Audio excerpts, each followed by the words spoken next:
Mas eu tô pensando em puxar uma carta aqui e a gente vai vendo o que que ela traz à tona, né, pra mim e pra ti. O que que ela Legal. pode... Ó, galera, eu vou mostrar aqui que eu não tô escolhendo. Não tô escolhendo. Não sou esse tipo de mágico. Eita, saiu aqui, sabe o quê? O mundo. Ele tem a Hum, ver com a letra Tav do hebraico, tem a ver com o simbolismo da cruz também, realização, conclusão, manifestação, né? E aí, Sei. essa carta te evoca alguma coisa?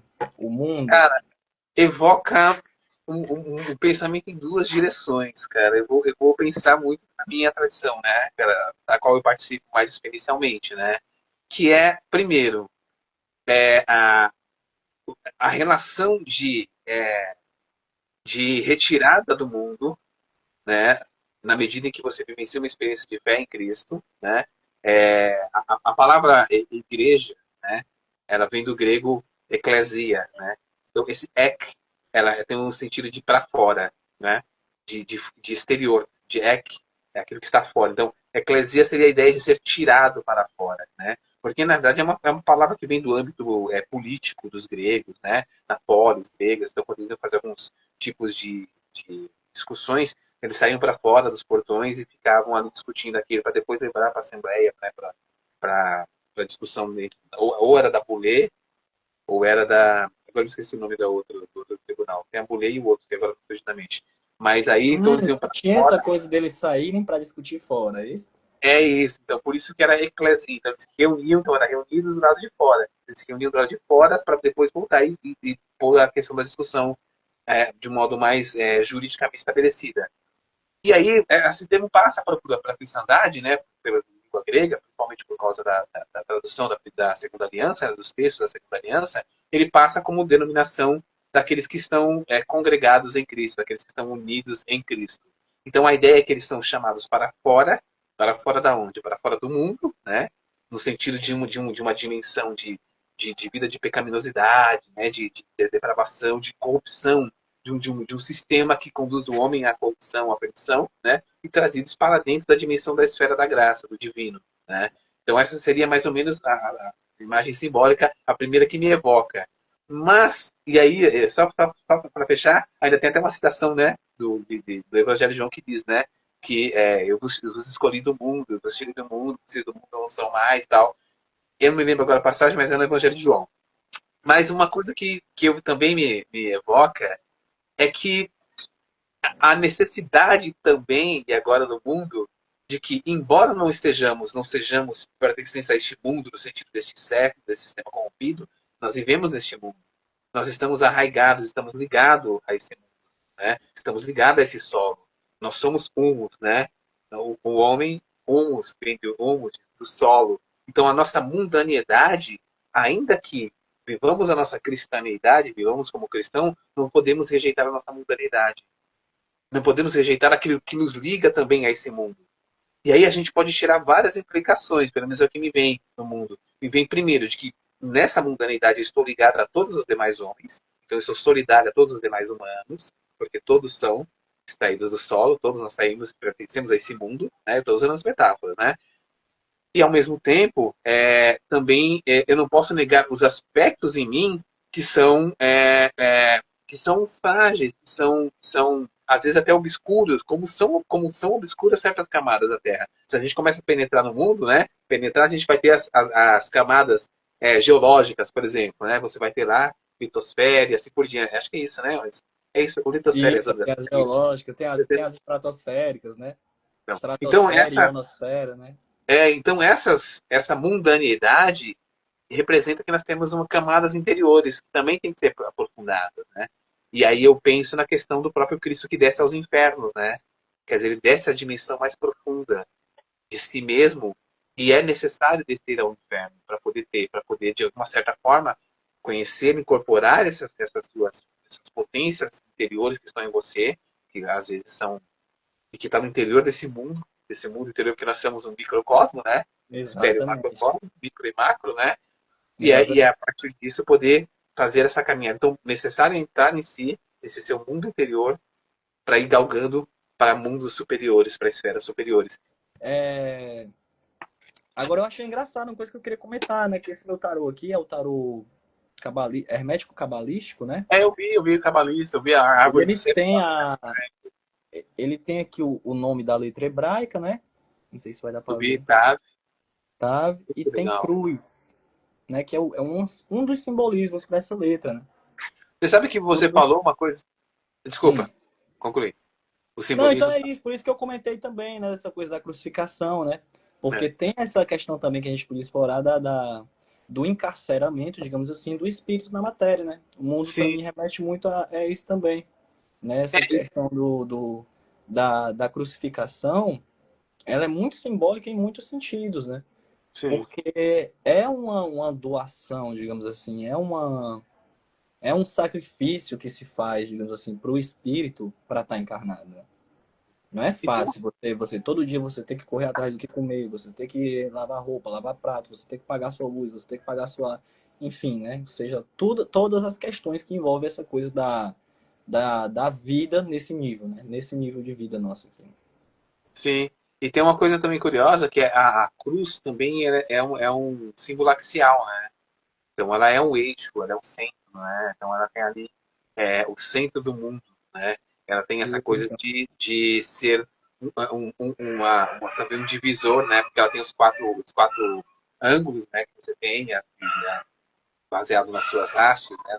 Vertical e horizontal, né? Então ela tem essa coisa das necessidades da existência humana, que são necessidades horizontais e necessidades também verticais, né? Ou seja, então a gente precisa das coisas para viver, né, nesse mundo, sobreviver nesse mundo, mas precisamos das coisas também para viver, que vai além do sobreviver. E aí a gente podia até entrar no simbolismo rico para os gnósticos, a diferença entre a vida bios e a vida zoe, né? Então a gente tem toda essa relação que aparece na tradição tanto cristã quanto hebraica, né, se a gente for pensar. E eu achei legal porque esse tarô ele une, parece que as duas tradições de uma forma muito interessante, né? Eu acho que gostei bastante.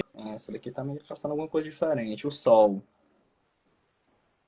O Sol, ele representa a letra Resh, né? Que tem a ver com cabeça, tem a ver com liderança, né? E tem a ver com realização, felicidade, tem a ver com a identidade também, né? Os aspectos da identidade. Me vem a primeira referência que me vem, eu acho que é porque é muito de leitura desses livros, mas é a própria divindade, né? Há, há vários trechos, né, das escrituras, tanto na primeira aliança quanto na segunda, que relacionam o sol com Deus, né? Você pega, por exemplo, o livro dos profetas, os profetas diz, acho que é Malaquias, e nascerá para vós o sol da justiça, né? Que aí se faz uma relação disso com o Cristo, né? O Verbo vindo ali como ente divino, né? Iluminando a humanidade. Né? Você tem, por exemplo, o profeta Isaías, né? Aqueles que estavam assentados nas trevas viram uma grande luz, né? E aí depois essa passagem ela é retomada pelo evangelista São Mateus, né? Do nascimento de Jesus. Né? Aí ele fala como está lá no profeta, aqueles que estavam atrás de uma grande luz. O próprio Salmo, se não me engano, acho que 81 diz que porque nosso Deus é um sol, né? Então, e aí a gente já pode pensar o quanto esse Deus é um sol não remete a tradições mais antigas, né, da divindade, né? Entre os egípcios, por exemplo, né? Orar. E aí a gente começa a caminhar numa compreensão de que esse símbolo solar, né, para a divindade, está presente em outras tradições espirituais, tanto do Oriente Médio quanto inclusive da região aqui da América, né? Nas religiões, nas tradições espirituais pré-colombianas, na América pré-colombiana, né? A gente tem ali, Sim, aí né? você vai ver o pessoal falando, porque os indígenas, né, os nativos eram muito atrasados, eles adoravam o sol, como se a pessoa, como se eles não tivessem um conceito, né, um nome de divindade, uma religião estruturada, não, minimiza, não, era o sol. Assim, o sol é só uma das representações, né, um dos Sim. aspectos da É porque divindade. é engraçado, porque mesmo isso até é uma crítica à própria estrutura dos cristianismos, de modo geral, que acabaram se tornando religião hegemônica, sobretudo devido ao processo de colonização, que foi terrível, né? E imposição de uma fé muitas vezes sobre os povos, que é essa ideia de superioridade da sua religião inclusive uma certa racionalização a partir do desenvolvimento teológico. Eu acho que a teologia tem sua importância em determinados aspectos, mas a gente tem que tomar um certo cuidado, porque ela não é tudo, né? A teologia ela é um limite, ela tem os seus limites, né? E, inclusive, ela nasce de um processo de racionalização da, da experiência do sagrado, né? Nasce de uma racionalização da experiência do sagrado.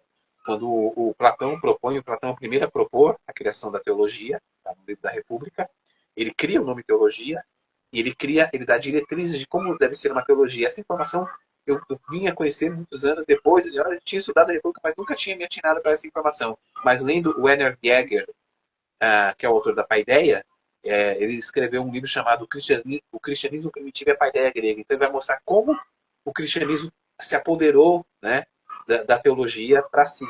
Porque antes a teologia era um movimento que ia da razão para as divindades. Então, como pensar a questão das divindades, nem era de Deus, mas das divindades racionalmente.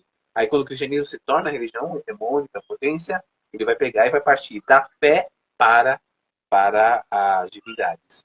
A fé vai E não dominar o é. racional. Um negócio bem interessante. E esse movimento, ele não é um movimento que acontece só no cristianismo, né? Porque Não, se você não. pegar o esoterismo hebraico, né, a Kabbalah, ela já bebia muito do neoplatonismo, né? Sim, sim. Ela já tinha muita coisa assim dessa coisa do plano das ideias, né? Bem semelhante, né? A pessoa, não, é só coincidência. Ok, cada um pensa, acredita como quiser, né? Mas Eu particularmente, eu penso muito pela perspectiva de uma sabedoria originária, né? Um plano que transcende esse mundo fenomênico aqui, uma fonte originária de sabedoria, e que essa fonte originária de sabedoria, ela, num certo sentido, ela emana sobre as expressões fenomênicas da sabedoria. Então, as expressões fenomênicas da sabedoria, seja a Kabbalah, seja a gnose cristã, seja o sufismo, né, islâmico, por exemplo, que é um dos mais conhecidos, né, eles, na uhum. verdade, eles participam internamente do conhecimento simbólico dessa sabedoria maior. E as suas expressões exteriores seriam o que a gente vai chamar de exoterismo, né, que é o que a gente vivencia basicamente nos ritos, nas práticas cotidianas da nossa religião, por exemplo, seriam tem apenas esses fragmentos, né? Não tem tudo. E isso é muito bonito, porque como a gente não tem tudo, a gente precisa dos outros. É isso, né? Então elas vão tocar em pontos diferentes dessa verdade, né? Sim, Então, às vezes, falta essa complementaridade que você está falando, né? Às vezes, fulano tem eu quero fazer um bolo, mas eu só tenho a farinha. Aí o outro tem o ovo, o outro tem, sabe? Mais ou menos isso, né? Aí a sim. pessoa, não, mas eu tô fazendo panqueca aqui e tá dando certo a minha panqueca. Todo dia eu como panqueca e a panqueca é ótima, perfeita, tá me servindo muito bem. Beleza, mas se você juntar com esse cara aqui, esse daqui, você consegue fazer um bolo. Entendeu? É tipo isso, né? Não que panqueca seja melhor do que bolo, sem querer causar polêmicas aqui, nem Claro, vice-versa. claro, são É simbolismos, só um né? exemplo. São analogias. E é curioso, voltando à questão do Sol, como geralmente ele tem uma relação com o signo de Leão, né? O pessoal fala muito porque a questão do esplendor, de se compreender como mais, né? Bam, bam, de todos, né? Falam De muito disso. ditar ritmos também, né? Isso. Porque ele, E uma ele coisa, mexe com o nosso ciclo circadiano, né? Os ciclos de sono, de despertar, né? E isso tudo é hormonal, né? Querendo ou não, os hormônios ditam muito, né? Se eu tô acelerado, se eu tô mais calmo. e a questão do ego, né, também, né, da relação egótica também, Da né? relação, faz sentido. Assim como você pode ter a partir dessa afirmação solar ser um cara muito determinado, porque o Sol lança luz sobre tudo, então ele te dá uma certa direção, uma certa firmeza por onde você está caminhando, porque é pelo Sol que você tem a luz dele que nos faz, né? Além de enxergar o caminho e tal, tal, você também pode ter uma certa, você pode cegar, né? Você pode ficar cego para seus próprios limites. Você, de Você repente, olhar demais, né? exatamente. Então, você vê, por exemplo, uma das atitudes que eu me lembro, eu não sou muito de ler biografias, mas uma vez eu li uma mini biografia acho que era do rei, acho que era Luís XV, né? Que ele se considerava o rei Sol, né? Não sei se você já ouviu falar disso. Ele É chegava, isso. ele acordava e dizia, o Sol, ele queria que dissesse, o Sol já acordou, o Sol que era o rei Sol, entendeu? Então, coisas meio, né? É bem muito A gente egocêntrica, né? teve uns governantes bem excêntricos aí, né? Então tem que, então a gente pode cegar, então a gente tem que ter sempre uma certa cautela. Por isso que a gente precisa também da sombra, né? Precisa também desse jogo, né? Aí podia cair a ideia do eclipse também solar, né? Pensar como que é, a gente pensa isso. É, a luz demais também pode ser complexo, né? Você também pode acabar cego do mesmo jeito do que se você estiver na escuridão total, né? Então, É, isso é o interessante, né? exagero, eu sempre falo isso, que eu acredito, né? Que a, o sagrado, assim, ele tá muito no equilíbrio, né? No equilíbrio dessa quantidade correta de luz e sombra. Hum, Porque pensa assim, né? Você vai dormir e você fecha suas pálpebras. Você apaga a isso aqui. luz. Antes de nascer, olha aí, ó, exatamente. Antes de nascer, você tá ali 9 meses no útero ali, né? Você tá num ambiente, além de escuro, aquático, né? Que também já tem outras, É, o espírito pairava sobre as águas. Já tem várias dicas aí, né? sim.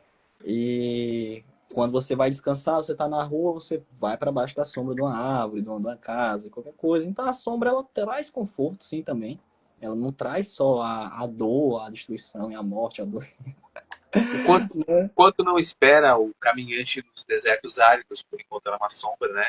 Por encontrar Exatamente, né? Ela vai trazer também. E, do mesma forma, o sol, né? A gente precisa do sol para viver, para existir. Mas, poxa, vai ficar ali, né? 24 horas ali naquele sol, né? Fritando, dá uma insolação também, né? Sim. Vamos nessa, vou tirar a última carta aqui, pra gente também não passar Legal. muito. Está bonito, hein? Essa daqui é os amantes, os enamorados ou os amantes. Ela tem a ver com a letra Zain do hebraico, né? Que é arma ou espada, né? Eu entendo esse simbolismo aqui de usar muito como ferramenta também, né? Quem quiser discordar de mim aí, manda nos comentários. Mas eu entendo como ferramenta, né? Só a espada, o escudo, né? Eu entendo muito assim. E ela fala de decisões, né? Ela fala desses nossos dois lados também um pouco, né? Que a gente fica muito nessa dualidade, né? Vai falar também um pouco de uma alquimia, eu entendo assim, né? Não, você falou para você representar alquimia, né? Você falou, né, tal. E isso eu vejo também como alquimia. É claro que a arte, né, a temperança, no caso, que é o 14, né, o arcano 14, ele vai remeter muito mais a essa questão da alquimia, né? Mas os enamorados eu vejo também por essa questão de alquimia que eu digo dos nossos dois lados, né? O nosso masculino, o nosso feminino, nossas luzes, nossas trevas, né? Eu enxergo muito por esse lado aí, que ela vai remeter também ao signo de Gêmeos, né? Não à toa. É. Então tem muito isso. Mas é uma É, carta que, para mim, ela fala muito disso, de, de parcerias ou de encerrar parcerias, né? E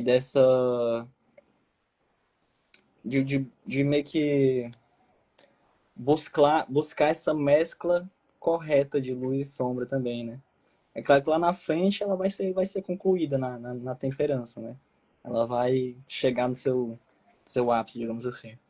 Mas eu acho que eu entendo que vários arcanos eles estão dentro um do outro. Tipo, você vai ver uma relação entre o Hierofante, o Pendurado e o Sol. Aí você vai ver uma relação entre o Mago, a Força e o Diabo. Então acho que os enamorados tem um pouquinho a ver com a temperança aí, né? Vamos me dar esse chá. acho que sim, cara. Eu vejo muito. Você falou de alquimia, me veio um simbolismo que é caro, né? Acho que é bastante caro, inclusive na Ordem Rosa Cruz, se não me engano, né? Que é o casamento alquímico, né? E aí tem a ver com os enamorados, enamorados, casamento, casamento alquímico. Você chamou essa ideia da alquimia, né? Que. Ah, a Scarlett aí tá assistindo a Mas, gente. cara, Scarlett, boa noite. Eu acho que esse simbolismo é super rico, né? Porque é curioso como essas cartas, se você perceber, esses arcanos, agora combinando com esse dos enamorados, como eles falam um pouco ou espelham de uma forma muito clara isso que a gente está fazendo aqui, né? Porque é, a gente tá casando tradições, a gente está fazendo essa alquimia aqui de um diálogo, né? Uma alquimia de palavras, de pensamentos, de ideias, de eu acredito em egrégoras, né? De forças, de poderes, de dinamis, como dizem os gregos, né? Eu acho que a gente está numa alquimia aqui nesse momento, né? eu vejo, assim, eu vejo o casamento, os enamorados também nessa direção desse movimento de união, de junção, e aí nesse sentido de alquimia, né? Porque a alquimia é exatamente essa possibilidade pensando no sentido mais material, né? De manipular os elementos ali para a construção de algo novo, para trazer algo novo, né? E também no sentido espiritual dessa construção do homem novo, né? Que é a alquimia do ser, né? Você se fazer o novo homem. E aí, e o novo homem, ele, ele não é novo homem sem o reconhecimento da sua dimensão feminina, né? Ânimo e ânima. Né? Então a gente tem ali as duas coisas têm que ser levadas em consideração e é um casamento, esse casamento alquímico é Isso. um enamorar-se, né?